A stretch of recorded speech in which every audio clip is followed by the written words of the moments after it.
Mbaknya dari mana? Kalimantan Timur. Sendiri? Oh, sama suami. Sama suami. Oh, gitu. Aslinya Jawa.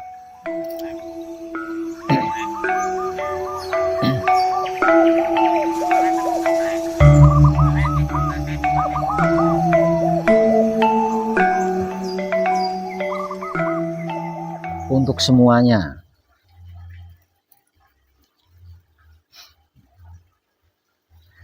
Sudah hafal belum apa dan bagaimana itu wahyu panca gaib dan wahyu panca laku? Sudah hafal? Hafal. Panjenengan hafal? Nggih. Tentang apa dan bagaimana itu wahyu panca gaib dan wahyu panca laku kan? Hafal nggih yang saya tulis di sana. Kalau sudah hafal tentang apa dan bagaimana itu wahyu panca gaib, nah selanjutnya patrap dan bacaan-bacaan juga hafal nggih? Nggih, bisa hafal. Coba, ini patrap apa ini? Patrap kunci. Kalau ini patrap apa? Patrap paweling. Kalau ini patrap apa? Patrap mijil. Nah, kalau seperti ini patrap apa? Palungguh. Nah, kalau seperti ini patrap singkir. Nah, kalau Gusti ingkang Moho Suci itu bacaan apa? Bacaan kunci. Nah, kalau siji-siji, loro-loro, telu telonono itu bacaan apa? Bacaan paweling. Nah, kalau dengan menyebut asma sejati itu bacaan apa?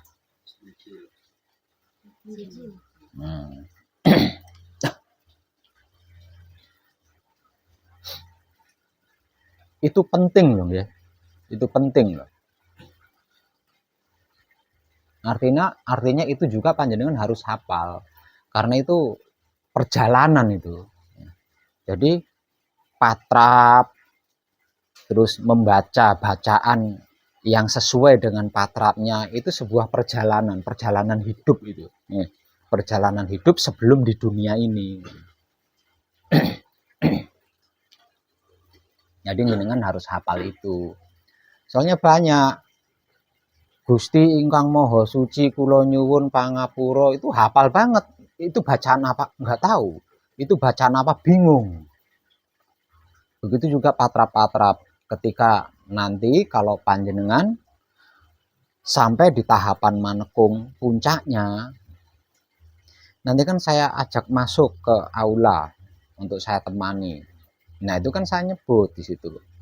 Coba lakukan patrap palungguh. Wah, ini bingung. Yang dibenahi itu pantatnya gini. Ayo tangannya patrap palungguh terus dibenahi itu pantatnya. Ini kan berarti nggak paham kan? Apa itu patrap palungguh? Coba patrap mijil, bingung. Ayo semua dijajali kabeh. Itu kan berarti nggak paham itu. Jadi unik. Jadi nggak mungkin lah kita mempelajari sesuatu yang kita nggak paham, itu nggak mungkin. Itu pemahaman paling utama ya. Pertama itu mengerti, memahami dan mengetahui, juga hafal tentang apa dan bagaimana itu wahyu panca gaib dan wahyu panca laku itu utama. Nah, yang kedua, mengerti, memahami dan mengetahui nama-nama patrap dan bacaan-bacaan yang digunakannya. Itu harus tahu, itu harus hafal itu. Nah, kalau enggak lah terus piye gitu. Kalau sampai enggak itu.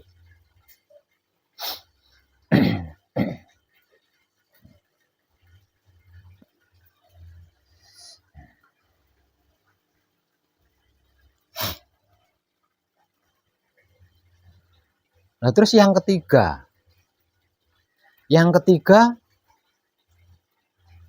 panjenengan jangan pernah merasa lulus untuk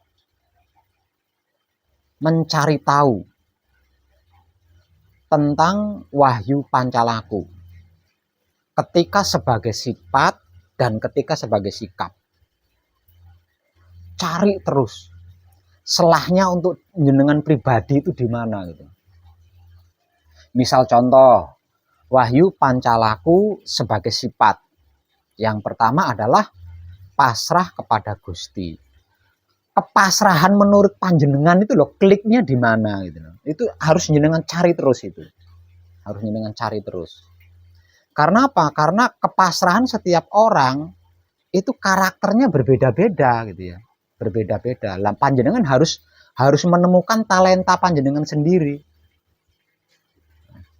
Talenta panjenengan, kepasrahannya itu di mana, kliknya itu di mana gitu. Ini harus jenengan cari terus. Jangan pernah merasa lulus di situ, ya. Jangan pernah merasa lulus. Contoh lagi Wahyu Pancalaku sebagai sikap. Yang pertama adalah manembahing kawula Gusti. Lah, manembahing kawula Gusti, manembah menurut panjenengan pribadi itu seperti apa dan bagaimana. Itu harus jenengan kaji terus itu. Jangan pernah merasa lulus di situ. Karena bekal kita itu. Senjata yang diberikan oleh Maha Suci itu. Jadi kita harus hafal itu. Harus hafal. Jadi jangan sampai nanti megang silet digunakan untuk menebang pohon. Nah ini jangan sampai. Megang pisau digunakan untuk membelah bambu. Nah ini jangan sampai seperti itu. Karena apa itu? Karena nggak hafal kan? Nggak tahu kan? Karena tidak tahu. Nah, itu harus panjenengan cari terus itu.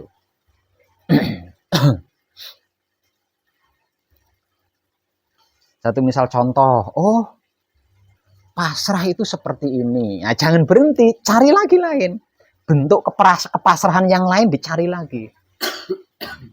Karena apa? Karena kepasrahan ini ada banyak macamnya. Nah, pasrah ketika dalam perjalanan tidak menemukan makanan dan merasakan lapar. Nah, ini bentuk pasrahnya beda ini ya, beda.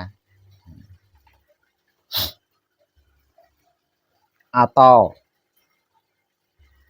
ketika melakukan pekerjaan tapi nggak jadi-jadi dikarenakan minimnya pengalaman atau kurangnya pengalaman, sehingga pekerjaan yang sedang dikerjakan ini nggak jadi-jadi. Nanti harus bagaimana itu kan melelahkan banget. Nah itu juga bentuk kepasrahannya itu beda lagi tuh.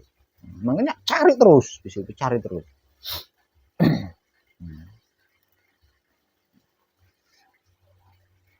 Nah yang mengaktifkan wahyu pancagaib itu ya wahyu pancalaku itu. Kalau panjenengan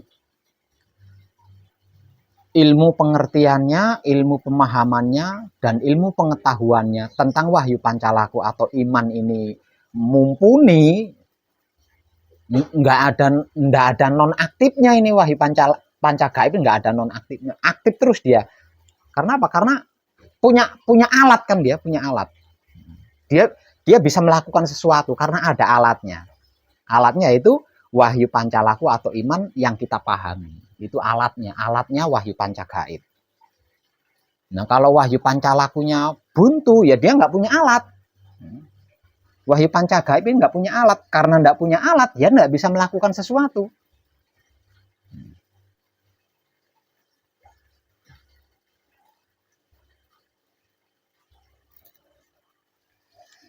Soal yang lain tak usah dipikir. Tentang yang lain ndak usah dipikir. Cukup gunakan otak panjenengan untuk berpikir tentang apa dan bagaimana itu wahyu pancalaku. Ketika sebagai sikap atau ketika sebagai sifat. Menurut panjenengan pribadi. Karena wahyu pancalaku ini kan iman ya. Yang selama ini dikenal dengan sebutan iman. Nah iman ini kan nggak bisa dipaksakan, katanya itu kan nggak bisa. Wahyu pancalaku ini katanya dipaksa atau terpaksa itu nggak bisa gitu loh, nggak bisa. Jadi panjenengan harus menemukan sendiri. Selain katanya saya, panjenengan harus bisa menemukan sendiri titik klimaknya wahyu pancalaku ketika sebagai sikap dan ketika sebagai sifat. Karena dengan itu nanti wahyu pancagaib panjenengan itu aktif terus. Karena dia punya alat, punya sarana untuk melakukan sesuatu hal.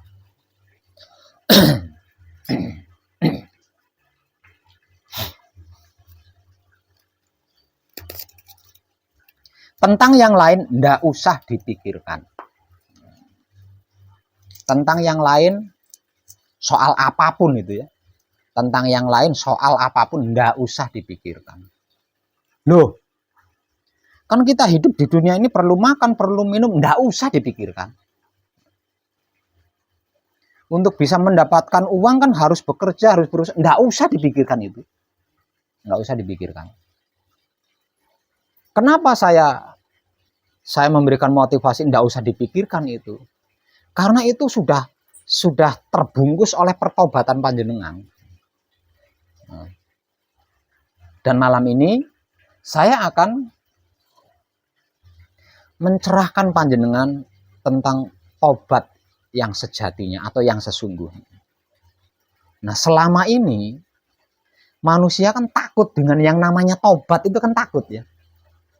Nah, ada kata-katanya padahal hanya 6 huruf ya. Hanya 6 huruf. Tapi itu sangat menakutkan itu. Sangat menakutkan. Ada yang berani. Tapi pemikirannya belum waktunya. Saya masih umur 17 tahun. Belum waktunya deh bertobat. Nanti kalau sudah 40, 50 tahun baru saya akan bertobat. Itu maksimal itu yang berani itu. Yang berani mendengarkan kata-kata tobat itu aja masih menunggu usianya 50 tahun, 60 tahun. Alasannya kenapa? Alasannya kalau saya bertobat masih umur belasan tahun. Wow, saya nggak bisa bersaing bisnis, nggak bisa bersaing pekerjaan, ya, nggak bisa melacur, nggak bisa berbohong. Dan gitu ya. Pemikirannya yang ada di otaknya seperti itu, yang ada di otak. Simpelnya, taubat itu adalah momok yang paling menakutkan bagi manusia hidup, khususnya di era modern.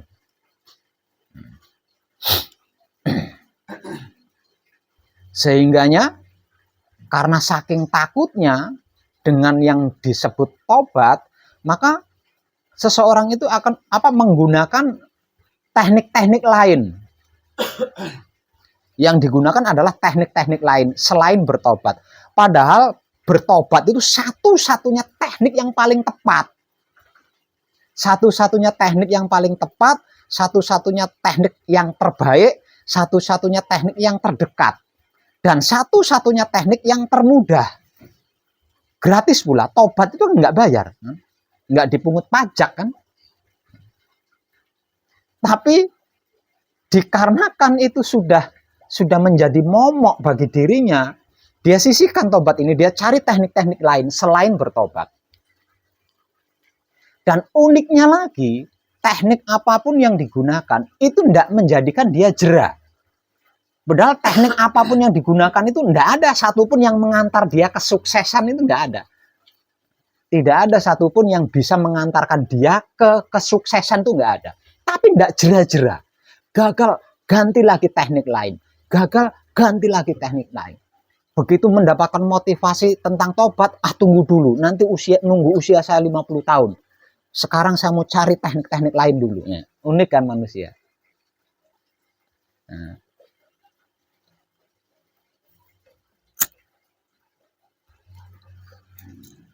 Begitu menakutkannya yang namanya tobat.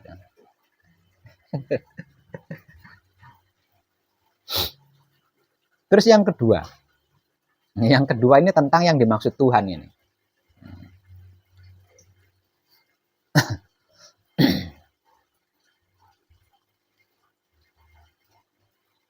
Memohon pengampunan kepada yang dimaksud Tuhan.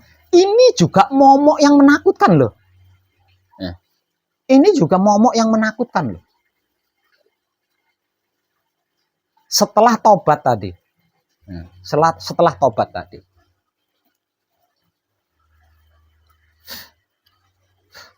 Karena takut, saking takutnya dengan yang katanya memohon, kata-kata memohon pengampunan kepada Tuhan ini tadi, sehingganya dimohonlah yang lain-lain. Yang dimohon itu yang lain-lain, bukan pengampunan yang dimohon.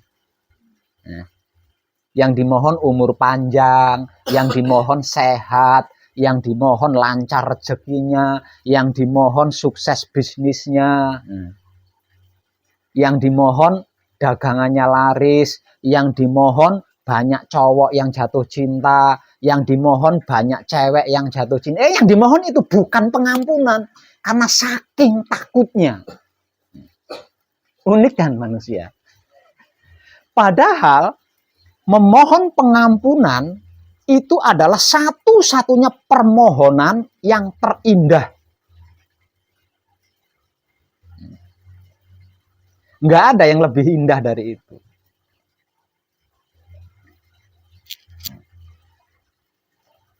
Dan hanya dengan memohon pengampunan, seseorang itu akan mendapatkan ridho Tuhan. Ridhonya Tuhan yang didapatkan. Nah, perkaranya panjenengan tahu nggak ini ridho ini? Izin dari Tuhan ini tahu nggak dengan maksudnya? Nah, dengan ridho Tuhan, dengan izin Tuhan, seseorang itu bisa melakukan apa saja. Nah, bisa melakukan apa saja. Dan ridho atau izin Tuhan ini hanya bisa diperoleh oleh orang-orang yang berani memohon pengampunan kepada Tuhan. Kalau tidak berani memohon pengampunan pada Tuhan, tidak akan bisa mendapatkan ridho Tuhan atau izin dari Tuhan, itu tidak akan bisa.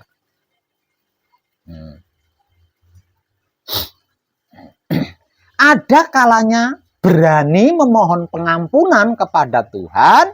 Nah, permohonan pengampunannya ini disertai dengan permohonan-permohonan lain yang banyaknya dan panjangnya itu melebihi gerbong kereta api. Gitu ya. Drawing gandeng. Lah ini.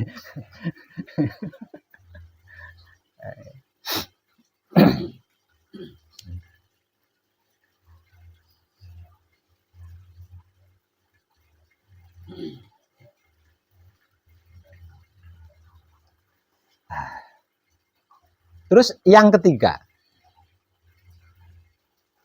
adalah mati. Mati malah yang ketiga ya urutannya. Mati justru urutannya ada di ketiga mati.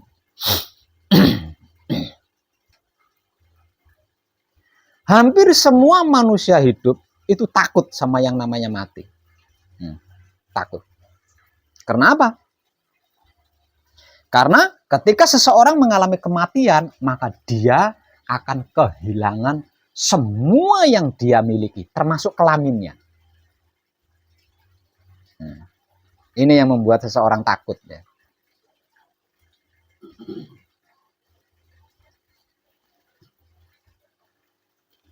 Padahal mati itu adalah penyelesaian. Mati itu adalah penyelesaian dari seluruh yang belum selesai, dari seluruh yang tidak selesai di dalam kehidupan panjenengan.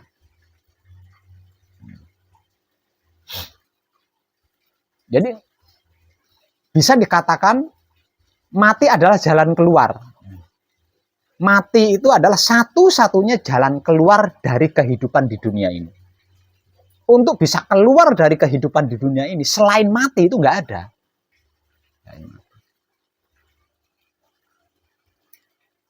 Dan hanya dengan cara mati inilah makhluk bisa bertatap wajah secara langsung dengan yang disebut Tuhan. Jadi nggak ada cara lain. Kalau panjenengan ingin mengetahui wajahnya yang disebut Tuhan, hidungnya mancung apa pesek, kulitnya hitam apa putih apa kuning, itu nggak ada cara lain selain dengan mati.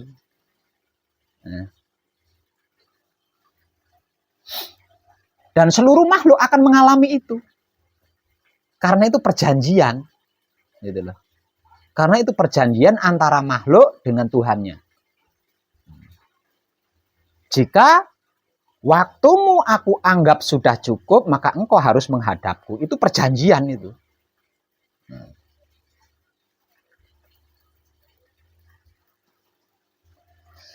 Nah, 3 hal ini adalah momok yang paling menakutkan bagi seluruh manusia hidup.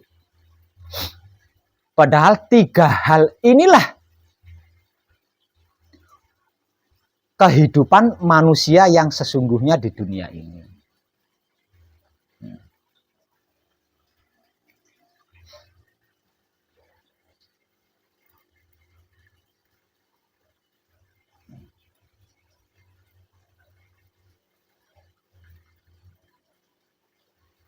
Itu wajib. Tidak bisa, satupun makhluk tidak bisa menghindar dari situ. Ya. Satupun makhluk tidak bisa menghindar dari situ. Dari 3 hal itu loh ya. 1, bertobat. 2, memohon pengampunan. Dan yang ketiga adalah mati. Satupun makhluk tidak ada yang bisa menghindar dari situ. Terkecuali Adam dan Hawa, leluhur kita. Jadi yang bisa menghindar dari 3 hal itu adalah nenek moyang kita dan kakek moyang kita, yaitu Adam dan Hawa. Namun sayang, dikarenakan malu, maka kakek nenek moyang kita mengambil keputusan untuk pulang, untuk mati. Karena malu. Nah, setelah Adam dan Hawa, semua itu harus bertobat. Harus bertobat. Karena setelah Adam dan Hawa, manusia hidup itu dinyatakan berdosa. Dinyatakan berdosa, makanya harus bertobat di situ. Caranya bertobat, memohon pengampunan. Agar supaya apa? Kok memohon pengampunan? Agar supaya bisa berhadapan kembali dengan yang dimaksud Tuhan. Nah, kalau seperti itu, letak menakutkannya di mana tentang 3 hal itu? Nah, dikarenakan anak cucu keturunan Adam Hawa itu dinyatakan pewaris dosa ya, pewaris dosa. Maka diharuskan bertobat. Tidak melakukan hal-hal seperti Adam dan Hawa gitu loh maksudnya. Tidak meneruskan di situ. Nah, caranya bertobat, memohon pengampunan kepada Tuhan.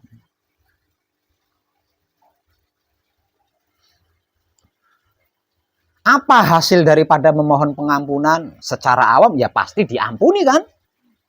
Secara spiritual akan mendapatkan yang dimaksud Tuhan. Dengan memohon pengampunan kita akan mendapatkan Tuhan kembali.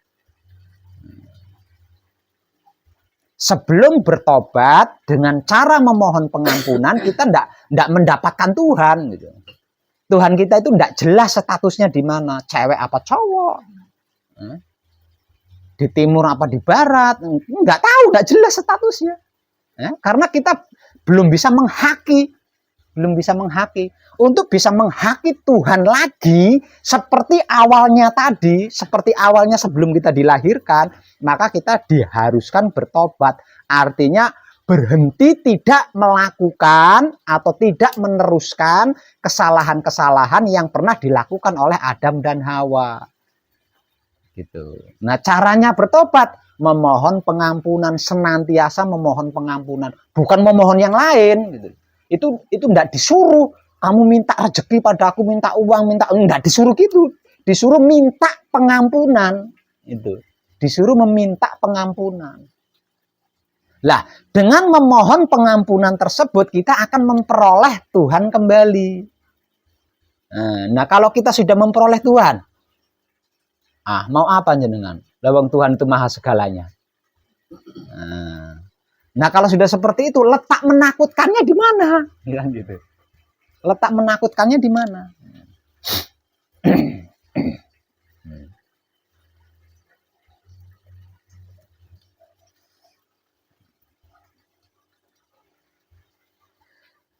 Pemahaman yang tidak tepat adalah tentang kematian. Padahal mati itu adalah jalan keluar untuk mendapatkan Tuhan kembali. Tapi kenapa mati ini jadi momok yang menakutkan? Karena setelah mati, raganya kan dikubur, semuanya kan habis. Lah ini yang jadi takut. Yang menjadi momok kan itu, yang menjadi momok itu. Padahal ketika seorang manusia berhasil mati, ya, seorang manusia berhasil mati, itu harusnya pulang lagi dengan membawa serta Tuhan ini tadi loh, ya, dengan membawa serta Tuhan ini tadi. Bukan berhenti di sana, terus raganya dikubur jadi santapan hewan tanah, itu bukan. Kan yang menakutkan kan kejadiannya seperti itu kan kejadiannya. Yang menjadi momok karena kejadian mati itu seperti itu kan. Padahal mati yang dimaksud itu adalah Isra Mi'raj. Seperti yang digambarkan di dalam sejarah Isra Mi'raj. Itu mati gitu. Ya, itu mati. Nah, setelah Nabi Muhammad bertatap wajah dengan Allah, kan balik lagi tuh. Lu itu aslinya mati itu seperti itu. Aslinya mati itu seperti itu. Tapi kenapa kejadiannya kok tidak seperti itu? Karena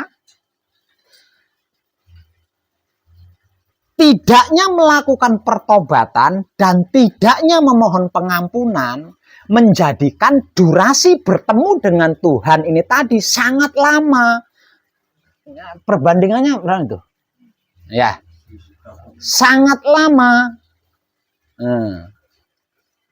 Artinya ketika berhadapan dengan Tuhan untuk mempertanggungjawabkan seluruh perbuatannya, ini kan lama. Raganya ditinggal terlalu lama kan busuk. Nah, ditanamlah. Tuh. Ini yang jadi salah. Akhirnya seperti itu. Kalau tidak ditanam, tetap tidak bisa kembali. Karena apa? Karena raganya busuk. Gitu ya. Wahyu Pancagat tidak akan mau memasuki rumah yang udah reot, ya, udah lapuk semua, kan tidak mau. Kalau diibaratkan Wahyu Pancagat itu tuan rumah. Orang jenengan mau masuk ke rumah reot yang kalau ada angin sedikit aja ambruk gitu, mau? Sama Wahyu Pancagat juga sama. Saking lamanya berdialog dengan yang disebut Tuhan, dikarenakan terlalu banyak kan yang harus dipertanggungjawabkan. Jadi dialognya kan lama. Nah, ini yang menjadikan raganya tidak baik. Jadi harusnya seperti itu harusnya.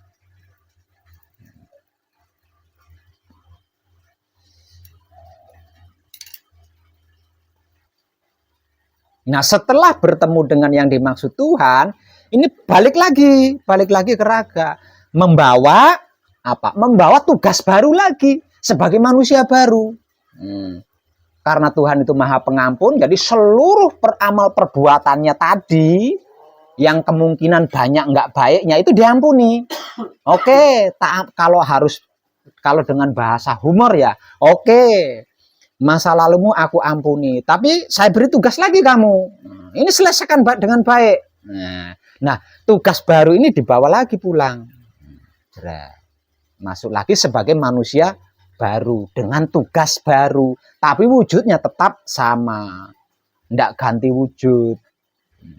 Nah, kalau raganya udah dipendem, nah ini kembalinya ini dengan wujud baru lagi. Kembalinya itu dengan wujud baru. Ya, kalau wujud barunya lebih ganteng, lebih cantik. Nah, kalau wujud barunya cacing,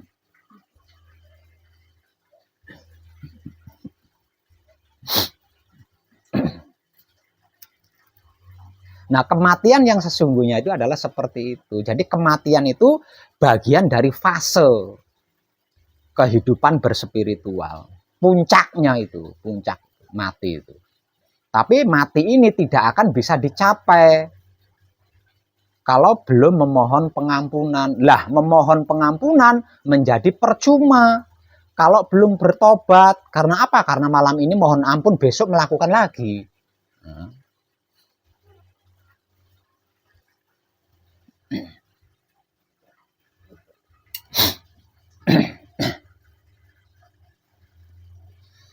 Kalau manusia hidup, kalau anak cucu keturunan Adam dan Hawa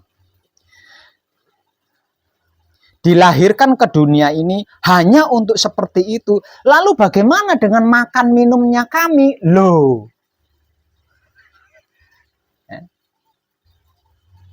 burung saja diberi makan. Ini burung loh, ini nggak bisa nyangkul ya, nggak bisa jadi PNS burung ya. Burung aja dikasih makan, apalagi manusia. Apalagi manusia. Kesimpulannya, hanya dengan bertobat seluruh kebutuhan panjenengan di dunia ini cukup gitu loh. Hanya dengan bertobat loh. Hanya dengan bertobat semua kebutuhan panjenengan di dunia ini, apapun loh itu ya, apapun loh itu tersedia, dicukupi gitu loh. Dicukupi hanya dengan seperti itu. Namun bukan berarti saya menyuruh panjenengan nganggur loh ya.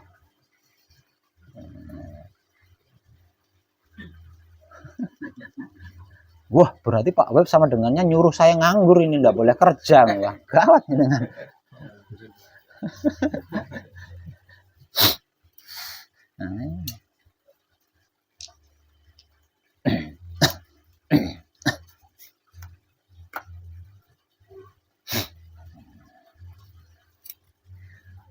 Tiga hal ini sesungguhnya menjadi endingnya Wahyu Pancalaku. Tiga hal, yaitu tobat, pengampunan, dan mati, itu adalah endingnya Wahyu Pancalaku.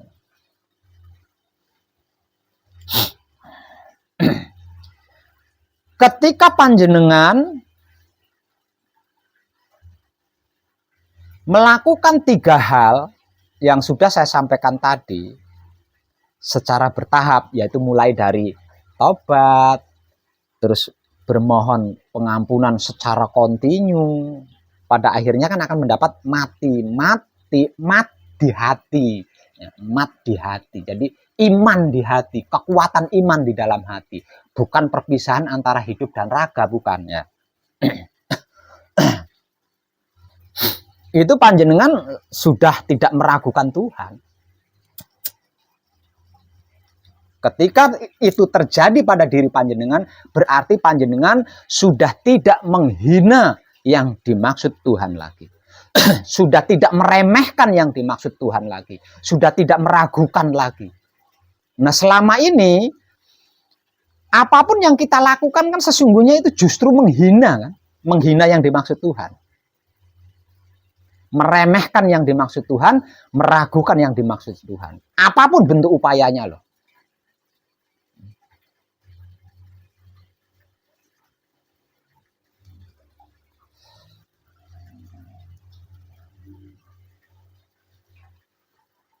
Jadi kita puja dan kita puji bahwa Tuhan itu adalah maha segalanya. Namun di balik itu kita selalu menghina Tuhan, meremehkan Tuhan, melecehkan Tuhan, meragukan Tuhan. Bahkan dengan bangganya kita merebut kekuasaan-kekuasaan Tuhan, merebut hak-hak Tuhan. Dan selama ini kan kita melakukannya seperti itu.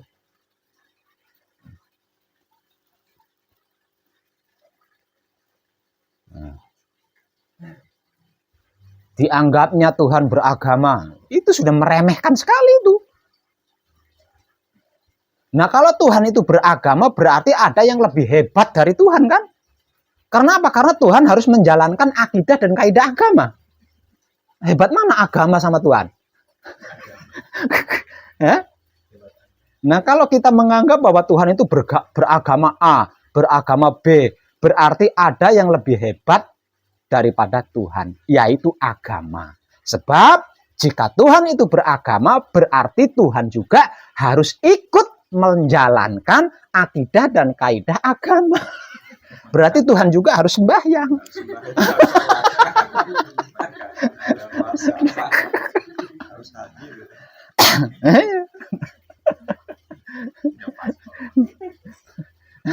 Itu udah meremehkan banget, itu udah menghina Tuhan itu. Udah menghina Tuhan itu. Nanti kan.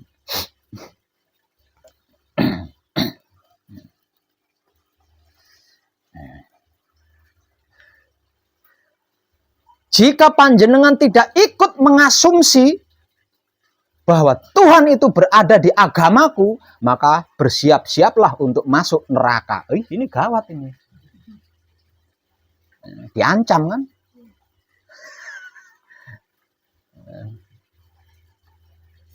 Tapi kalau ikut mengasumsi bahwa Tuhan itu berada di agamaku, satu agama dengan aku, kamu akan menjadi bidadari surga atau bidadara surga. Yang nantinya juga akan berjodoh dengan bidadara atau bidadari. Wih, mantap.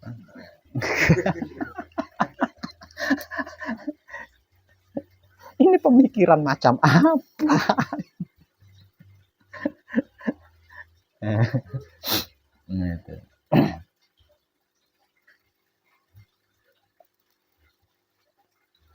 Lebih konyol lagi.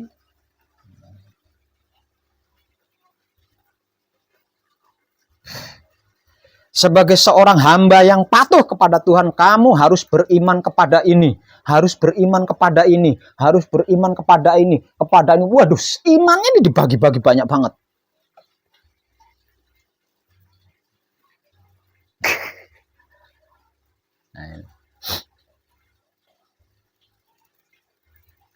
Unik ya. Iman atau wahyu pancalaku diarahkan kepada yang dimaksud Tuhan saja masih simpang siur.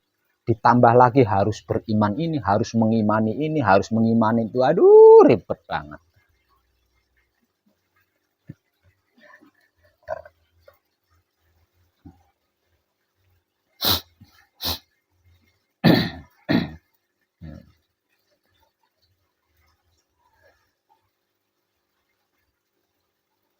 Selama ini cara kita berserah diri, cara kita pasrah juga lucu. Cara kita berserah diri atau cara kita pasrah kepada Tuhan itu juga lucu. Kelihatan banget munafiknya. Bagaimana tidak? Ya Tuhan,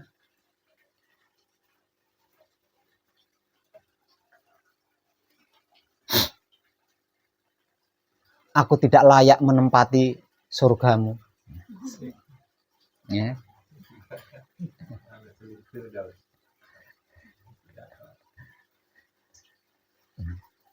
Tapi aku takut di nerakamu.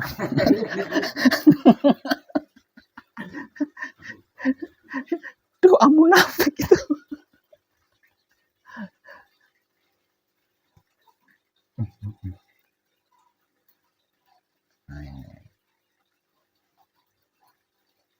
Kembali kepada pokok awal, yaitu tobat atau bertobat, memohon pengampunan agar mendapatkan mati. Agar mendapatkan mati. Enggak mendapatkan kekayaan loh ya. Jangan salah paham jenengan. Untuk mendapatkan mati, untuk bisa mendapatkan mati lillahi ta'ala. Mati yang kita setujui dan disetujui oleh Tuhan gitu. Sama-sama. Kalau dalam bahasa Malaysianya itu berkongsi atau bersekutu.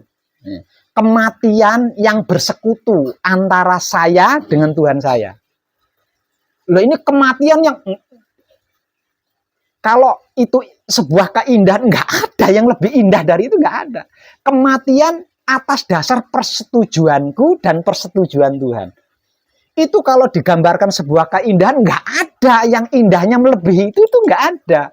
Dan itu rasanya itu nggak bisa saya gambarkan gitu loh. Nggak bisa gambarkan. Nah, untuk mendapatkan itu, satu, kita harus bertobat dengan cara selalu memohon memohon pengampunan. Nah, nanti akan mendapatkan ilham atau wahyu mati ini tadi. Mati. Jadi pertemuan antara hidup yang ada di dalam raga saya dan maha hidup. Seperti yang digambarkan di dalam Isra Mi'raj.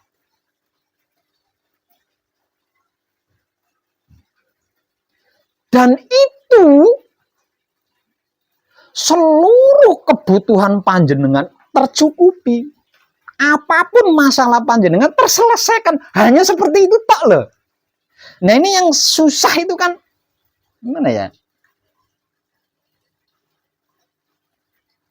Belum melakukan, tapi sudah muncul image dulu. Bagaimana mungkin hanya dengan duduk bersila ada uang 1 karung jatuh dari langit di pangkuanku. Ini sudah belum apa-apa sudah meremehkan Tuhan lagi.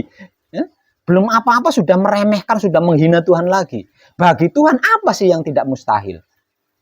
Nah, susahnya itu saya memberikan motivasi agar panjenengan melakukan gitu loh. Ini yang saya kesulitan di sini. Kalau panjenengan memang ingin bukti, ingin menyatakan benarkah yang dimaksud Tuhan itu ada, lakukan itu sendiri gitu loh. Lakukan itu. Bahkan saya pernah membuat sebuah video, kalau panjenengan punya masalah, nggak selesai masalahnya, kalau panjenengan punya utang, nggak lunas utangnya, saya yang akan melunasi utang sampean. Itu saking yakinnya saya, lalu saya mengalami gitu loh. Itu kan bentuk keyakinan saya bahwa saya itu pernah mengalami gitu loh. Gitu. Ini kan susahnya saya di situ, kesulitan saya di situ. Kesulitannya itu. Ya, udah terlanjur punya utang banyak kan nggak bisa ngelunasi sampai stres ditagih sana sini saya ngasih solusi seperti itu kan, aduh Bapak sudah nggak ini yang ketakutan yang muncul itu ketakutan, bukan keimanannya, bukannya masalah yang sedang dihadapi itu dijadikan alasan untuk bertobat, untuk berani memohon pengampunan, bukan dijadikan malah menghina Tuhan, meremehkan Tuhan yang muncul. Andai saja di antara sekian banyak kadang saya yang belajar bersama saya di pesanggerahan ini, yang sedang punya masalah besar, mau melakukan apa yang saya motivasikan ini, mungkin melalui dia, bukti akan dibaca oleh alam semesta, oleh seluruh dunia. Namun sayangnya belum ada yang berani membuktikan itu. Manggut-manggut, ketika saya ngomong manggut-manggut, tapi enggak menakutkan. Ini kan.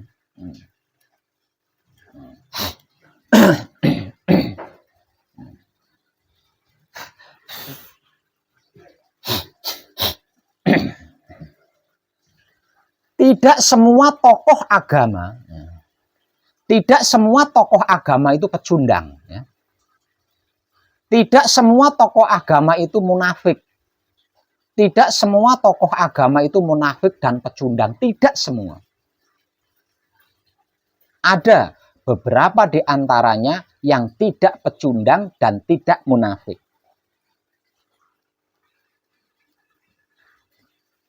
Mau pecundang atau munafik atau tidak, ada enggak tokoh agama buruh kuli? Ada enggak? Enggak ada kan ya? Walaupun tidak buruh kuli, ada enggak tokoh agama rumahnya reot? Ada enggak tokoh agama istrinya 1? Itu karena apa? Karena tercukupi, Bu. Hanya dengan bertobat dan selalu memohon pengampunan, tercukupi. Padahal itu kan bisa dijadikan bukti kan? Nggak kerja kuli, nggak nyari utang retek sana-sana, enggak kan? Pakaiannya selalu jreng, istrinya lebih dari 1, rumahnya bagus. Padahal tidak kuli, juga bukan PNS. Padahal seharusnya itu kan bisa dijadikan contoh kan? bisa dijadikan bukti. Itu karena apa? Karena dia bertobat. Setiap harinya selalu memohon pengampunan. Karena ada visi dan misi, dia tidak bisa mencapai mati. Karena apa? Karena visi dan misinya sudah berhasil kan? Ya. Punya banyak istri, rumahnya mewah, udah cukup di situ, berhenti. Kalau saya mati, waduh, nah ini. Kalau saya mati, waduh, nah, jadi tidak mau mencapai itu, tidak mau mencapai itu.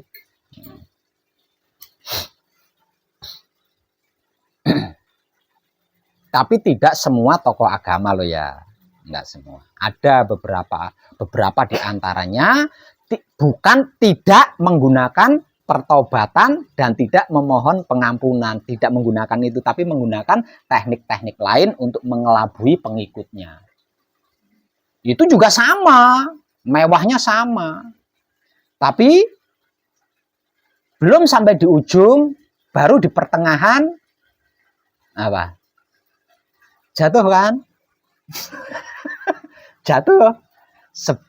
Belum saja sampai di tengah, belum nyampe di tengah, tapi udah jatuh. Tapi yang menggunakan pertobatan dan memohon pengampunan secara terus-menerus, enggak, tetap dia berdiri pada kursinya. Hanya saja tidak bisa mencapai mati. Karena sudah merasa cukup dengan banyak istri, rumah gedung, nah, udah merasa cukup di situ kan, dia berhenti di situ.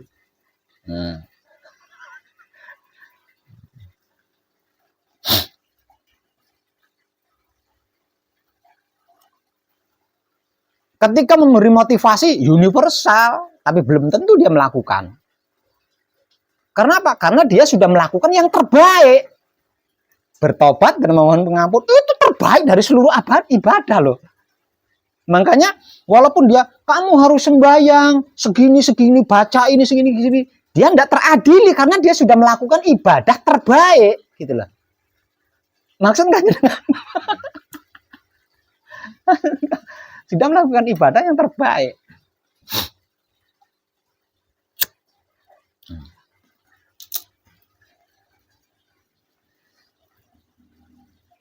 Lah panjenengan belum. Terbaik yang dia lakukan nggak diberikan. Karena apa? Karena kalau diberikan panjenengan pasti menolak, panjenengan pasti tidak percaya. Makanya nggak diberikan, itu bukan salah mereka, salah kita sendiri. Kenapa yang terbaik yang digunakan oleh tokoh agama itu tidak diberikan, Pak Web? Karena kitanya pasti tidak percaya dan menolak. Bagaimana mungkin panjenengan dari rumah tergopoh-gopoh dengan membawa segudang masalah. Sesampainya di depan tokoh agama, kamu harus bertobat dan memohon pengampunan. Mau? Pasti nolak lah jenengan. Lagi mumet kok. Nah, iya. Tuh. Berarti kesalahan kita sendiri kan. Makanya diberikannya baca ini supaya masalahmu selesai. Baca ini sekian. Jam sekian. Lakukan tengah. Iya, itu yang diberikan. Yang sepele-sepele yang diberikan. Karena apa? Karena kitanya pasti mau dengan seperti itu mau. Kalau yang diberikan yang terbaik, kita pasti nolak dan tidak mau. Nah, tuh. Jadi jangan salahkan tokoh-tokoh agama.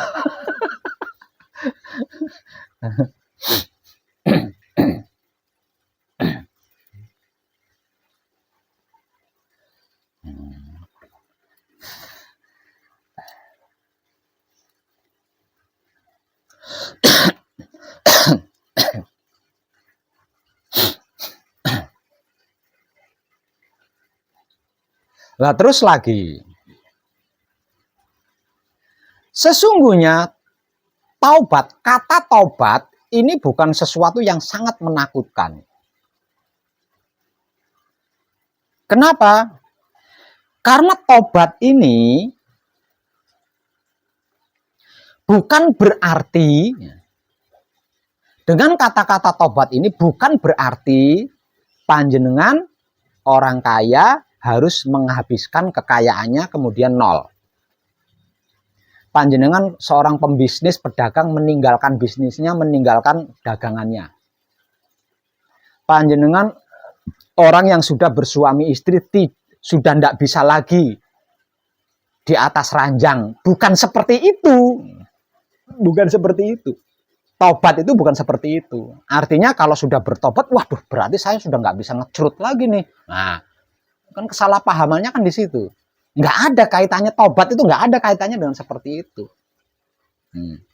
Artinya tobat ini juga bisa kaya, ya, bisa kaya, terus bisa bekerja, bisa berbisnis, bisa bersuami istri, bisa apa saja dengan tobat ini. Namun semua itu dilakukan dengan iman, gitu loh. Dilakukan dengan iman.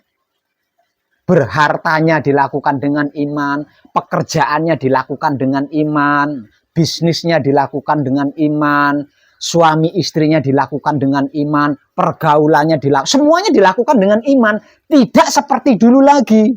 Tidak seperti dulu lagi. Yang asal melakukan, asal dilakukan. Padahal hanya seperti itu. Jadi, waduh kalau sudah bertobat, waduh ini yang repotnya kan di situ. Kita terlalu cepat gitu, terlalu cepat mengambil kesimpulan. Terlalu cepat, enggak dicari tahu dulu arti maksudnya apa ini tobat ini. Enggak mau cari tahu dulu. Padahal enggak semenakutkan itu gitu loh. Jadi kenapa kita harus takut dengan kata-kata tobat? Justru dengan tobat ini segala kebutuhan kita dalam kehidupan dunia ini tercukupi. Urusan mudah.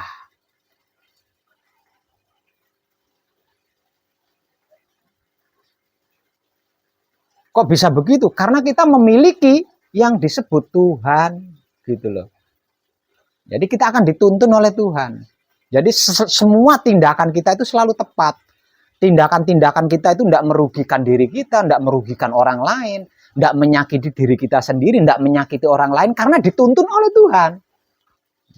Dituntun oleh Tuhan, tidak ngawur. Gitu.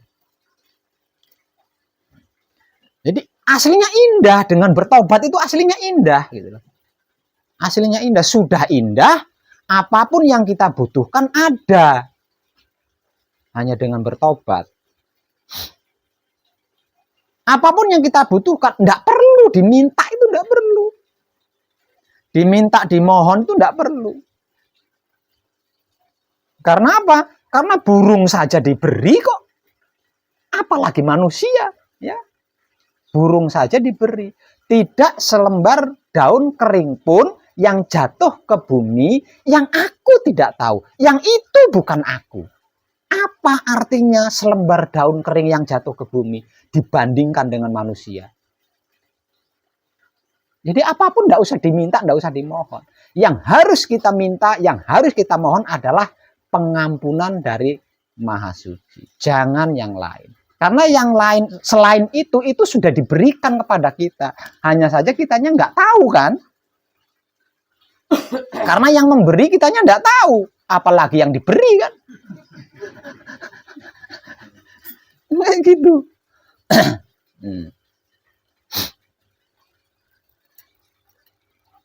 Karena nggak tahu ya akhirnya diminta. Jadi kayak orang main kucing-kucingan gitu.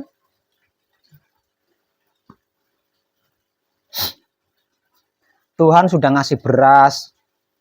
Karena berasnya nggak kelihatan, kita minta, ya Tuhan aku minta berasnya. Ini gimana? Kamu sudah saya beri beras. Tuhan saya minta uang. Padahal udah dikasih uang itu. Kamu ini gimana sih? Saya sudah menyediakan uang buat kamu. Masih minta saja. Nah.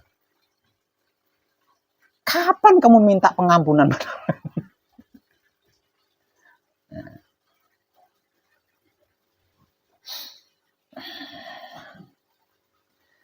Yang bisa mematangkan pertobatan kita adalah bacaan kunci.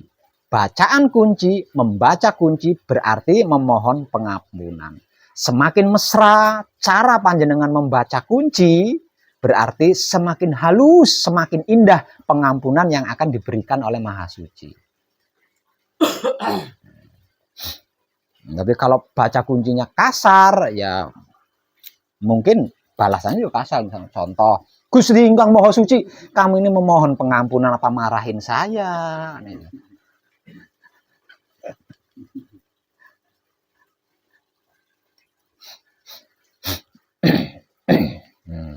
Hanya dengan itu loh ya, hanya dengan itu. Hanya dengan bertobat, menggunakan teknik atau cara selalu memohon pengampunan, kita akan mendapatkan kunci kumpul nunggal suci. Kita akan mendapatkan mati, mat ing ati.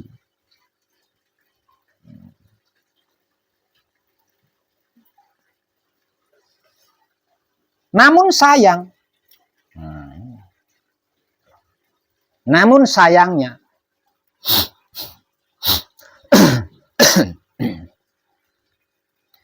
kemudahan, 3 hal warisan dari para leluhur kita ini tidak bisa dilakukan dalam keadaan otak atau pikiran yang tidak bersih, hati atau batin yang tidak bersih, kelamin atau syahwat yang tidak bersih. Ini tidak bisa dilakukan. Kesederhanaan itu tidak bisa dilakukan. Sebab karena itu para pendahulu kita melakukan 3 hal itu secara simpel disebut sebagai pertaubatan gitu ya. Itu simpel banget. Sebab karena itu para pendahulu kita melakukan pertaubatan ini dengan cara mengasingkan diri, meninggalkan duniawi. Karena apa? Karena 3 hal itu, pertaubatan itu tidak bisa dilakukan dengan otak atau pikiran yang tidak bersih, hati atau batin yang tidak bersih. Nah, sebab itu para pendahulu kita mengasingkan diri, meninggalkan duniawi.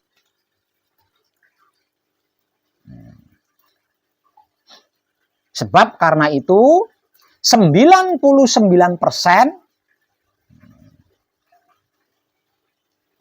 jejak para pendahulu kita pasti jauh dari keramaian. Nah, ya kan? Pasti jauh dari keramaian. Karena apa? Karena mereka melakukannya dengan cara mengasingkan diri.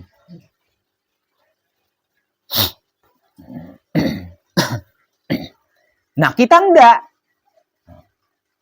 Kita tidak dengan cara mengasingkan diri, tapi dengan cara berbaur, dengan cara bermasyarakat. Kalau dalam istilah Jawanya topo ngrame. Nah, ini lebih tinggi dibandingkan bertapa di dalam gua. Topo ngrame ini lebih tinggi dan lebih menjamin. Lebih menjamin lagi. Waduh. Jangan waduh. Lawang prakteknya gampang. Prakteknya gampang banget kan? Diam.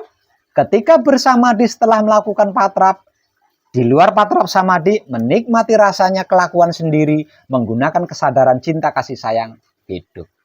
Gampang tuh. Bukan ketemu orang diem aja. Bro mau kemana? Mana? Enggak. Nah kalau ketemu orang disapa diem aja ya sulit lah. Wong kita sedang berbaur. Topo ngrame itu seperti itu. Berdagang tetap berdagang. Berbisnis tetap berbisnis. PNS tetap PNS. Sekolah tetap sekolah.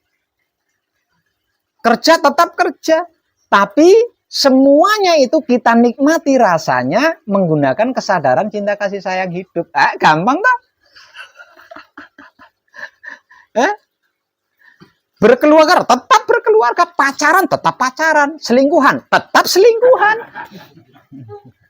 Tetap selingkuhan. Kalau memang itu penting menurut panjenengan. Tapi ya jangan nyesal kalau berhasil menikmati rasanya. Oh berarti selingkuh boleh? Boleh, silakan. Asalkan panjenengan bisa menikmati rasanya selingkuh menggunakan kesadaran cinta kasih sayang hidup. Jangan menyesal kalau berhasil menikmati rasanya. Karena apa? Karena pasti impoten nanti.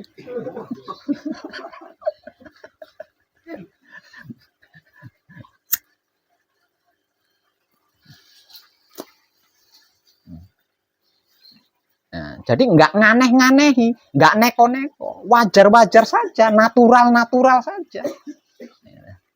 Menurut situasi dan kondisi di tempat tinggal panjenengan masing-masing, nggak aneh-aneh.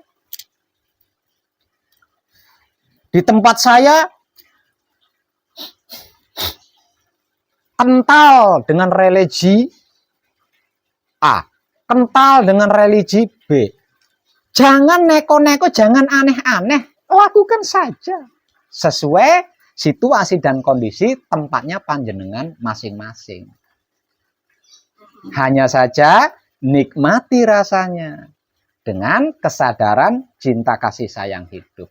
Berhasil menikmati rasanya dengan kesadaran cinta kasih sayang hidup, ucapkan terima kasih. Gampang kan? Jadi enggak perlu menentang, enggak perlu, enggak. Natural saja. Topong rame ini. Ini topong rame. Topong rame. Lambat laun situasi dan kondisi panjenengan pasti akan satu dimensi dengan panjenengan. Kalau panjenengan mampu seperti itu. Artinya Maha Suci itu sendiri yang nyeting, bukan jenengan. Bukan lingkungan, bukan panjenengan. Yang nyeting itu Maha Suci itu sendiri.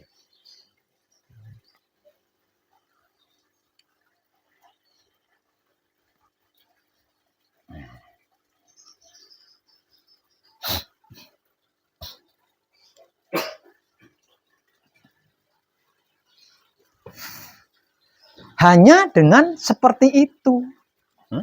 Hanya dengan seperti itu. Walaupun pencaharian kita sehari-harinya hanya jual kangkung. Dengan seperti itu loh. Hanya dengan seperti itu. Seberapa sih penghasilan penjual kangkung? Jangankan apalagi kok punya sarana. Bisa menjual kangkung berarti kan punya sarana. Wong ndak punya sarana, nganggur total. Kalau wahyu pancalaku panjenengan, keimanan panjenengan seperti yang saya ulas dari tadi. Maka malam ini saya ulangi. Kalau panjenengan punya utang panjenengan ndak lunas, saya yang akan melunasi. Silahkan buktikan sendiri. Kalau jenengan tidak percaya, silakan buktikan. Jenengan harus melakukan loh maksudnya ya. Mau bukti tapi tidak mau melakukan. Iyo. Enak aja. Harus melakukan. Ini dalam hal apapun. Entah itu soal kebutuhan dunia, entah itu tentang kesehatan. Semuanya sama di situ. Masalah sama di situ. Hanya dengan itu. Nggak ada yang bisa menyelesaikan. Nggak ada yang bisa menyempurnakan selain Maha Suci itu sendiri. Jadi kita harus memiliki Maha Suci sebagaimana yang kita miliki sebelum kita itu dilahirkan ke bumi ini. Jadi awalnya kita kan manunggal dengan Maha Suci. Awalnya kita kan jadi satu dengan Maha Suci. Awalnya. Kenapa sekarang jadi berpisah?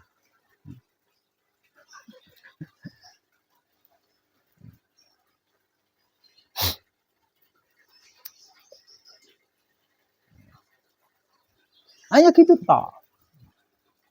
Nggak pakai puasa, nggak pakai sesaji, nggak pakai dupa kemenyan, nggak pakai duit. Cuma begitu dan hanya seperti itu kita akan memiliki yang disebut Tuhan.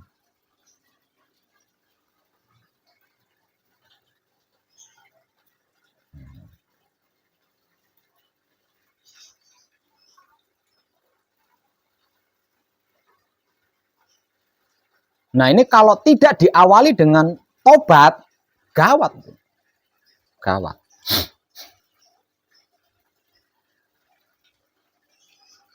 setelah panjenengan berhasil mencapai puncak manekung atau gembleng, panjenengan kan mati. Yang seperti yang saya bahas dari tadi itu loh. Panjenengan mati kan. Bertemu dengan yang dimaksud Tuhan. Artinya panjenengan kembali fitrah kan. Kembali suci. Kembali seperti awal mulanya kejadian.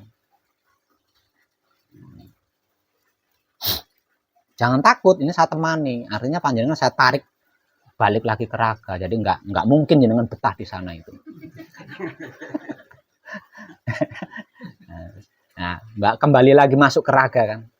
Nah, raga panjenengan ini kan sudah fitrah, sudah suci kan.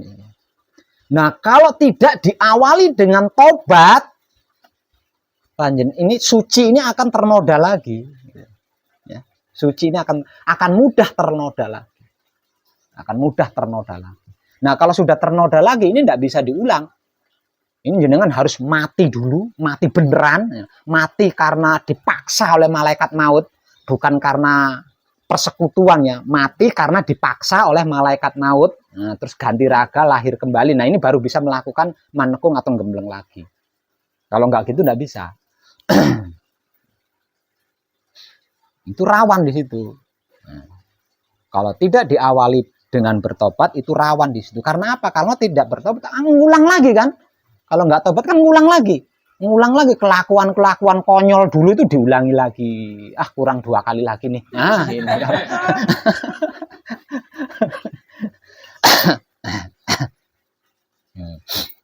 Ini nanti bisa ternoda akhirnya. Sucinya sudah ternoda lagi, fitrahnya sudah ternoda lagi. Nah, kalau fitrahnya diri atau sucinya diri ini ternoda, lah disitulah mulai masalah. Jadi yang namanya masalah dunia itu adalah ketika fitrahnya diri kita, sucinya diri kita ini ternoda. Kalau tidak ternoda, enggak ada masalah, itu enggak ada. Kekurangan itu enggak ada. Ingin itu, ingin ini itu enggak ada. Bagaimana ingin itu, ingin ini, lawang yang diingini ada. Ingin itu kan karena nggak ada kan? Ingin itu karena nggak ada. Nah, kalau ada, mana mungkin ingin? Nah, kejadian ini terjadi dikarenakan fitrahnya diri kita itu ternoda. Lah, ini sesungguhnya yang dimaksud dosa gitu. Ketika fitrahnya diri atau sucinya diri kita ini ternoda, lah inilah yang disebut dosa. Nah, ini hanya pengampunan Maha Suci yang bisa gitu. Jadi manusia menghapus dosa itu tidak bisa. Hanya dengan pengampunan Maha Suci. Berarti manusia yang berdosa itu harus memohon pengampunan kan? Maka umumnya manusia takut tuh minta ampun. Waduh, saya dulu melakukan ini. Kalau saya sampai memohon pengampunan kepada Tuhan, pasti balasannya, ya kan? Balasannya 7 kali lipat. Enggak seperti itu. Percayalah yang dimaksud Tuhan itu, keren banget deh pokoknya.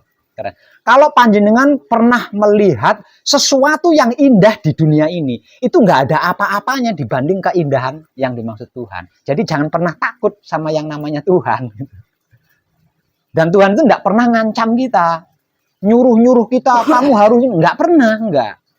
Nah, jadi jangan salah paham tentang Tuhan ya. Jadi Tuhan itu bukan sesuatu yang menakutkan, bukan sesuatu yang pendendam, enggak. Pokoknya, wah keren, bahasa singkatnya keren deh, keren. Jadi, kamu kalau menyembah aku, surga. Kamu kalau mengkhianati aku, neraka. Wih, kejam banget itu Tuhan. Kayak Fir'aun ya. Masa Tuhan kayak Fir'aun begitu? Enggak seperti itu. Betapapun banyaknya dosa panjenengan, jangan takut memohon pengampunan kepada Tuhan. Karena bentuk pengampunan kepada Tuhan tidak seperti perbuatan jahatnya panjenengan. Walaupun dosanya panjenengan banyak.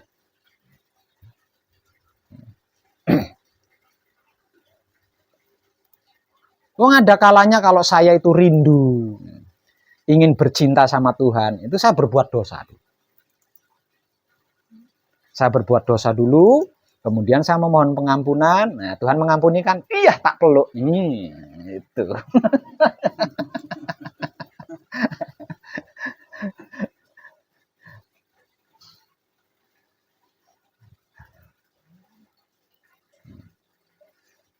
Tuhan bukan sesuatu yang menakutkan, Tuhan bukan sesuatu yang pendendam. Pengampunan bukan sesuatu yang luar biasa sehingga dibutuhkan keberanian tingkat tinggi. Enggak. Bertobat juga sama. Bukan perbuatan yang sangat menakutkan. Bukan. Ketiga-tiganya itu wow, keren menurut saya. Keren. Tapi nanti jangan kaget ya. Kalau sudah mencapai puncaknya manekung dan saya temani kunci kumpul nunggal suci atau mati mat ing ati, jangan kaget. Kalau sudah bertemu dengan yang dimaksud Tuhan. Karena pasti simpang siur dengan apa yang sudah ada di otaknya panjenengan. Panjenengan bayangkan Tuhan itu pakai topi, Tuhan. Pakai Tuhan dan bayangin gitu.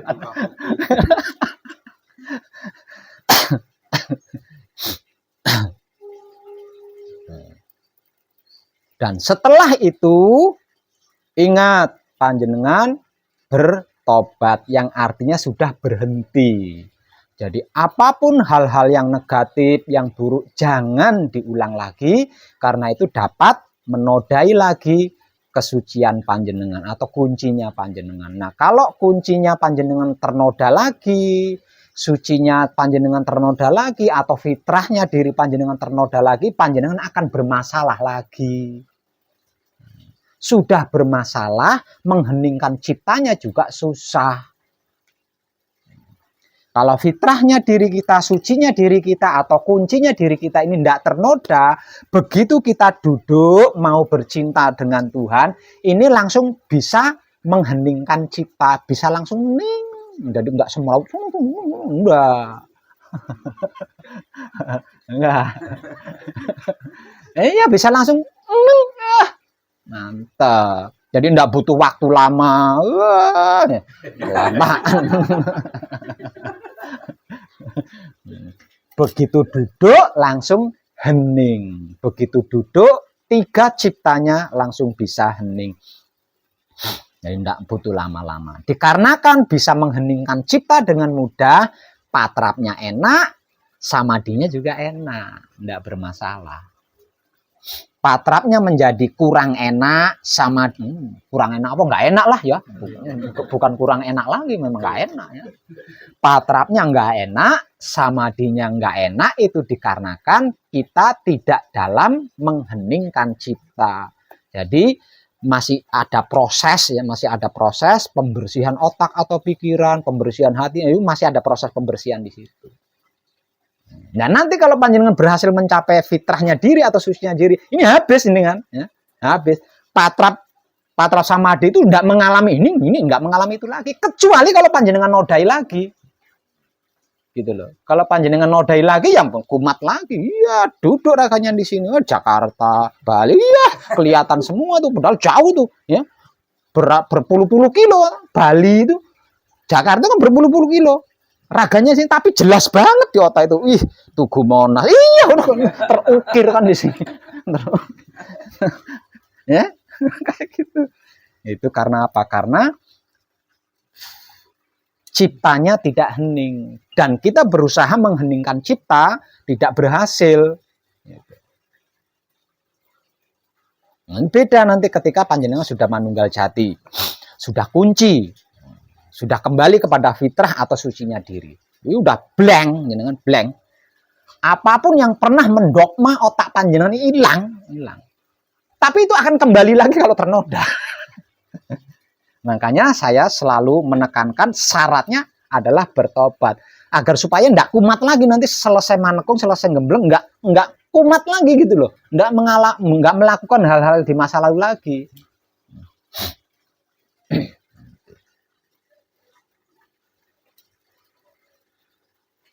Lah, menikmati rasanya kelakuan diri, menggunakan kesadaran cinta kasih sayang hidup, ini adalah cara paling mudah cara paling mudah untuk menjaga kebersihan otak atau pikiran. Cara paling mudah untuk menjaga kebersihan hati atau batin.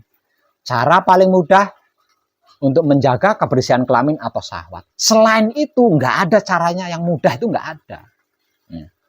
Karena apa? Karena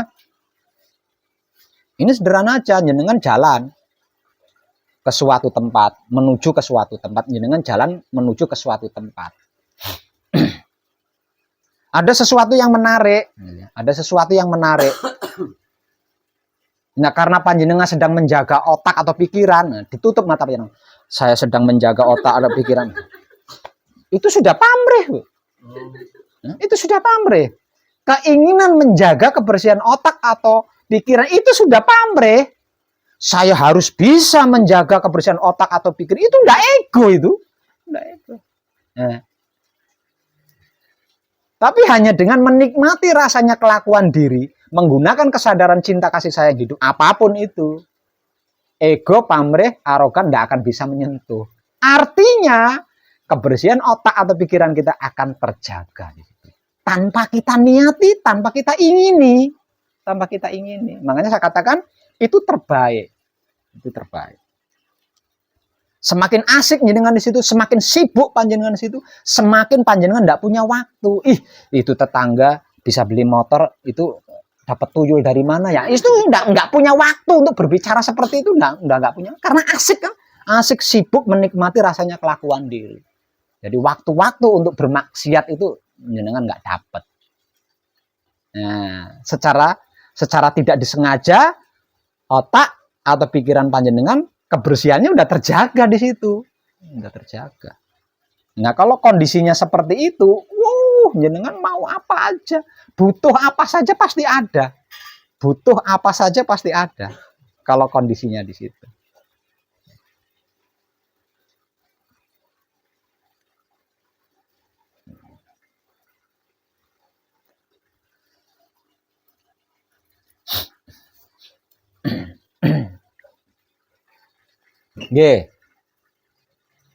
Ya, paham nggak?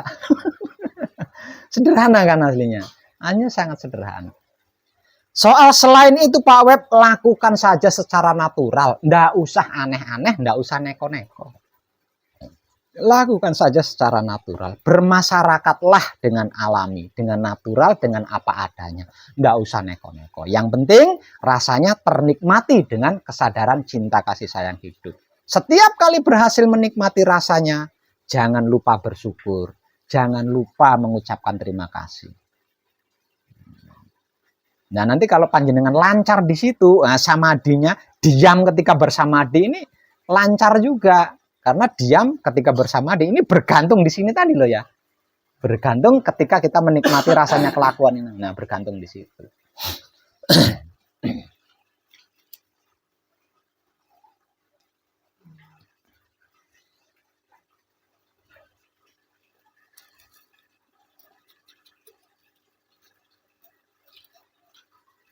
Gampang kan?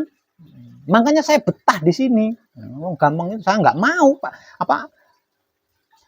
berjalan di jalur yang lain, saya nggak mau karena ini gampang. Lebih gampang di sini. Hanya seperti itu.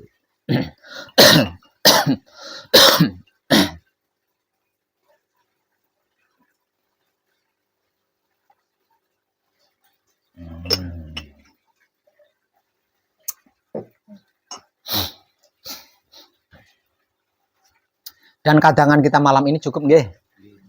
Terima kasih, tercerahkan kita semua. Menikmati rasanya itu yang kayak apa? Menikmati rasanya itu yang kayak apa?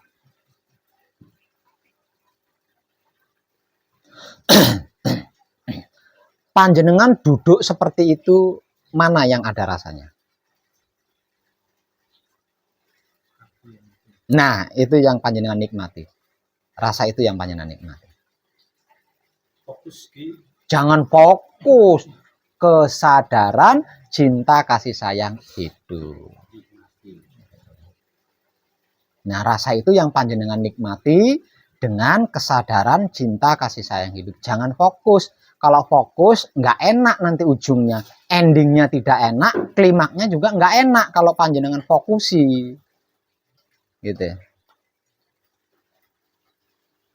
Paham nggak? Nikmati, merasakan, tapi tidak fokus. Enggak.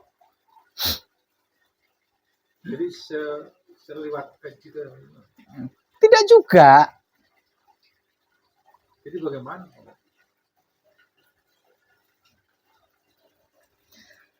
Ketika panjenengan makan nasi, bagaimana cara panjenengan menikmati? Rasanya. Iya, cara panjenengan menikmati makanan nasi itu bagaimana? Atau tidak pernah menikmati? Menikmati. Ya seperti itulah. Seperti itulah.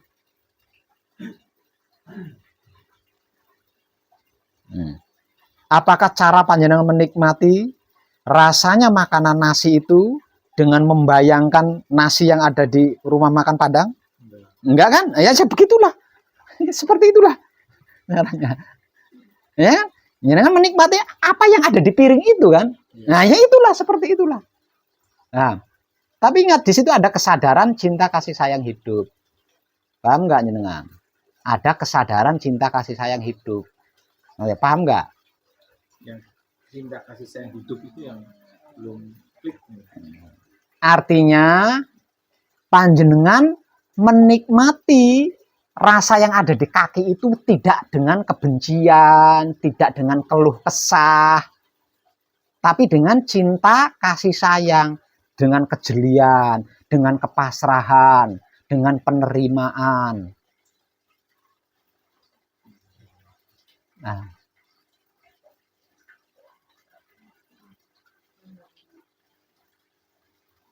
Pertanyaan jadi melebar nih. nah melebar kemana? Ke arah kepasrahan. Saya coba kemarin sama di Sampurno itu kakinya.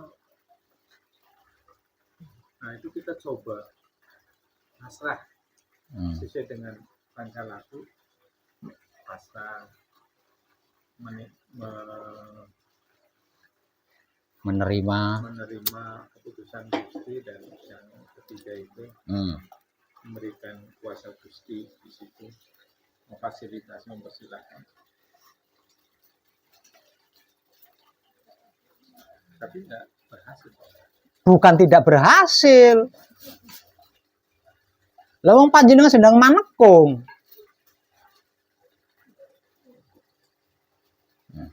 Panjenengan sedang manekung kan? Ya. Panjenengan sedang dalam proses pembersihan diri kan? Ya, terus bagaimana panjenengan kok bisa panjenengan merasa berhasil? Artinya lama untuk dia merasakannya.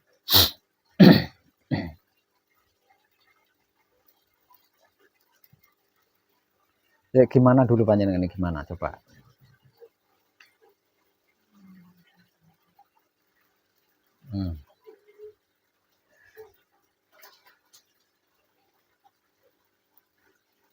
Jangan terlalu lama. Gimana coba? Ya, mungkin ada keinginan yang masuk ke situ. Ya nggak mungkin lagi, ya memang iya. Tapi yang pasti mungkin ini kemungkinannya ini panjenengan kurang menyimak ketika diberikan motivasi.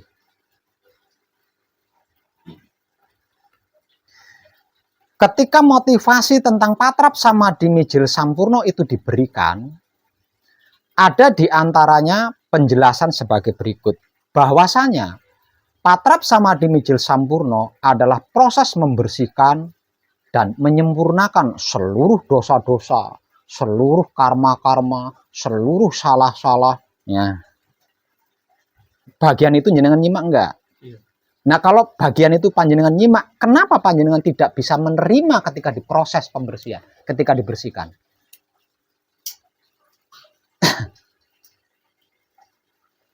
Karena apa panjenengan tidak bisa menerima?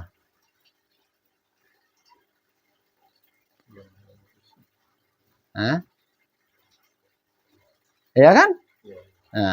Nah, kalau panjenengan menyimak motivasi bagian itu, mestinya kan panjenengan bahagia, ya. Ya. Mestinya panjenengan bahagia. Ya. Harusnya bahagia. Karena apa? Karena permohonan pengampunan panjenengan diterima kan? Buktinya panjenengan diproses. Harusnya kan bahagia banget di situ kan? Terima kasih Tuhan, terima kasih Tuhan, terima kasih. Jika memang dosa-dosa yang aku lakukan yang lebih layak, lebih pantas dan setara dengan dosa yang sudah saya lakukan adalah mati, matikan aku. Harusnya kan seperti itu.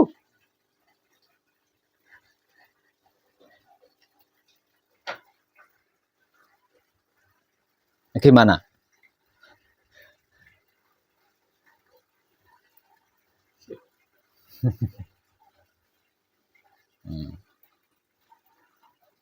Maka penyempurnaan hidup dan matinya seorang putra kekudangan Romo adalah 7 keturunan. Ke kanan, 7 keturunan. Ke kiri, ke depan, ke belakang, ke atas, ke bawah. Tidak egois, tidak bersifat pribadi. Hanya menebusnya dengan kaki sakit, panjenengan merasa setara? Ya wis. Harusnya kan bahagia banget. Kok hanya ditebus dengan kaki sakit tuh? Bagaimana kalau dijatuhi bis dari langit?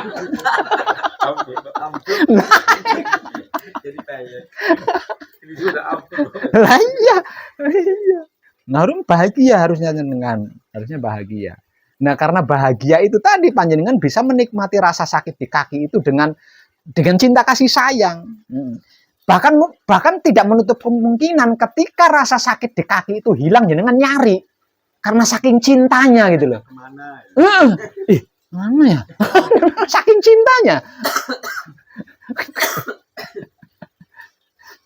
Okay. Makanya di dalam melakukan patrap samadhi mijil sampurno itu yang membutuhkan durasi lama adalah samadhinya. Karena apa? Karena ada 7 keturunan ke kanan. Nah ini semakin lama durasi samadhinya semakin luas penyempurnaan hidup dan matinya ini semakin luas. Nah itu kita yang nanggung. Kakek panjenengan yang melakukan dosa, panjenengan yang nanggung. Dan panjenengan bisa dipilih kan oleh Maha Suci kan?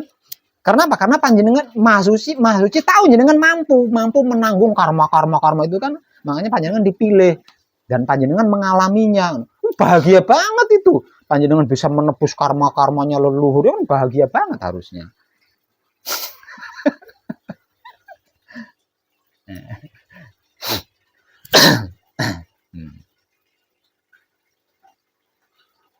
Nah itu kalau dosanya selesai, karmanya selesai, ya selesai sakitnya. Kalau belum ya berarti masih ada di situ. Makanya cintai sampai benar-benar bersih sampai ke 7 turunan bersihnya itu.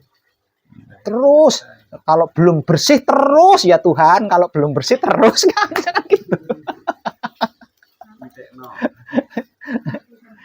Iya, itu penebusan, ya, itu penebusan. Dan jenengan yang nebus gitu. Nah, hebatnya putra kekudangan Romo itu di situ, Bu. Ya.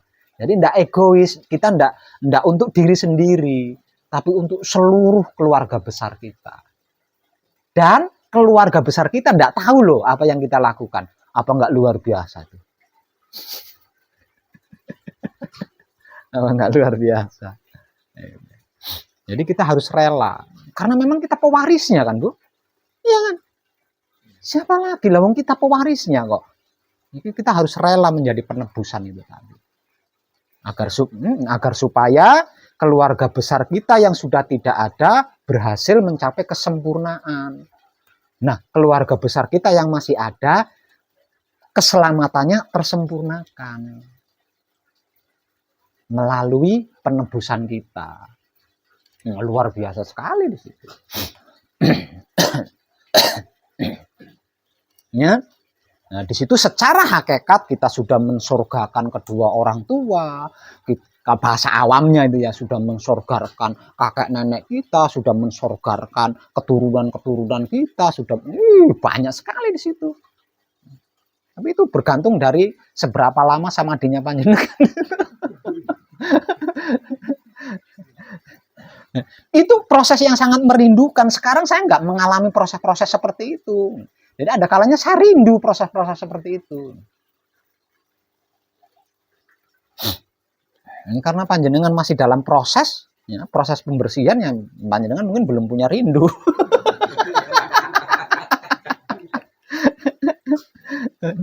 Nah, itu caranya seperti itu. Ketika menikmati rasanya kelakuan diri, menggunakan kesadaran cinta kasih sayang hidup, caranya seperti itu. Kalau tentang samadhi sesungguhnya nggak bisa dibahas, karena itu urusan hidup panjenengan dengan maha hidup panjenengan. Sesungguhnya nggak bisa dibahas itu. Ya. Itu tentang samadhi. Kalau saya tahu awalnya semua itu kayak mati rasanya. Tapi setelah sampurnonya selesai, saya kehilangan. Mana kesemutan ini? Kehilangan saya. Itu. Itu kalau panjenengan bergerak sedikit aja hilang, Pak. Bergerak sedikit aja hilang. Nah, kalau sudah hilang berarti kan berhenti sebelum selesai tuh. Berhenti sebelum selesai. Jadi nanti akan jenengan sambung lagi ketika melakukan patrasanya. Wah, ya nyambung-nyambung terus. Mending sekali duduk selesai. Mending sekali duduk selesai. Nggih. Itulah pat.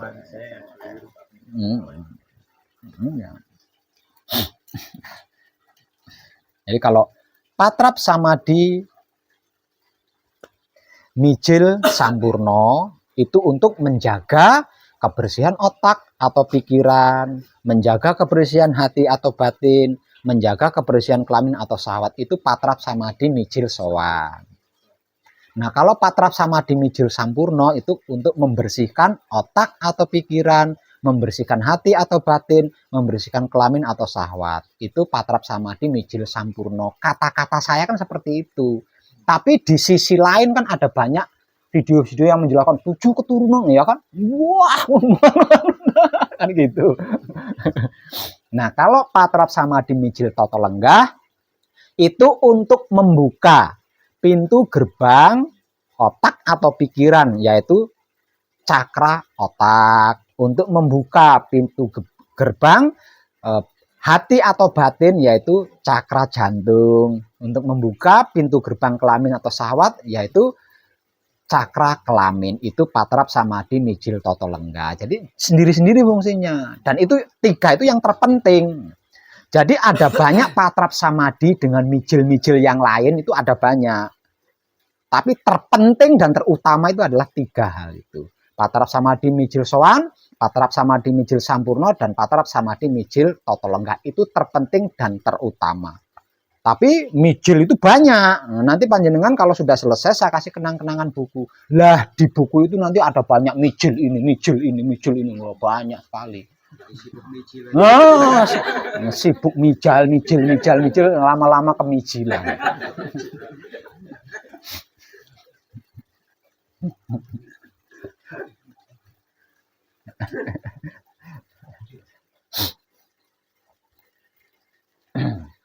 Paham nggih?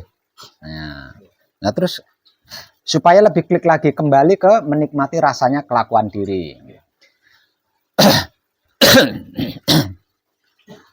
Ketika kita duduk dengan melipat kaki seperti ini, lama kelamaan kalau kita fokus pasti akan timbul rasa tidak nyaman di kaki ini. Kalau kita fokus loh ya. Tapi kalau kita tidak fokus, makanya saya ngasih motivasi jangan fokus. Karena apa? Karena kalau kita fokus, hidup kita berhenti. Karena dia merasa didikte di situ. Ya, merasa didikte. Artinya ketika kita duduk dengan melipat kaki seperti ini, kalau kita fokus, lama kelamaan akan muncul rasa yang tidak enak di kaki ini. Katakanlah kram di kaki ini. Nah, nikmati. rasa kram di kaki itu nikmati. Dengan kesadaran cinta kasih sayang hidup. Artinya dinikmati dengan memperhatikan, dengan penghayatan, pelan-pelan dengan hati-hati. Maksudnya seperti itu.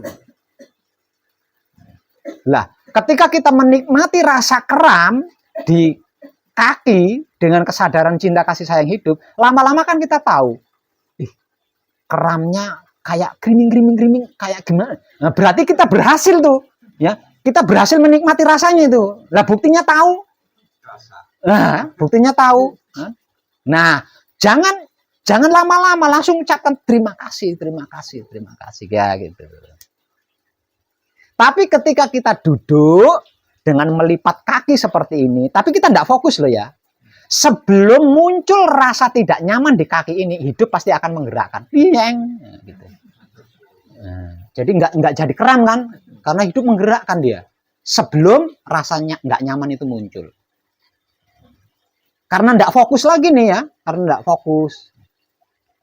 Nah, gantian yang ini kan, sebelum ini juga kram ya langsung digerakkan oleh hidup. Kurang apa coba? Makanya saya jangan fokus supaya hidup kita menggerakkan gitu.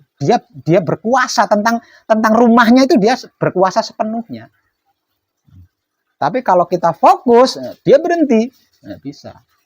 Direbut kan? Kekuasaannya direbut. Nah, akibatnya yaitu tadi, keram lah gini.